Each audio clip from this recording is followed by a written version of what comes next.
আসসালামু আলাইকুম। কানুনী সুলতান সুলেমান, যার শাসনামলকে তুরস্কের স্বর্ণযুগ হিসেবে বিবেচনা করা হয়। কানুনী অর্থ আইনের প্রণেতা কিংবা সুসংগঠিত বিচার ব্যবস্থাপনা।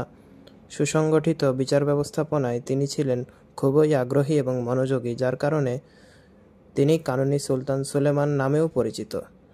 শিল্প, সাহিত্য, সংস্কৃতিতে সুলতান সুলেমানের ভূমিকা অনেক বেশি এবং সামরিক অবস্থাকেও তিনি উন্নত করেন।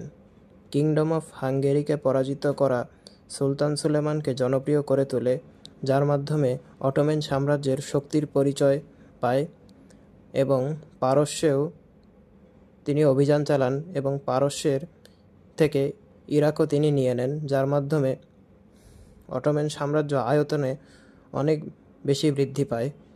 সুলতান সুলেমানকে ধরা হয় অটোমান সাম্রাজ্যের সবথেকে প্রশংসিত সুলতান এবং সবথেকে জনপ্রিয় ব্যক্তিত্ব।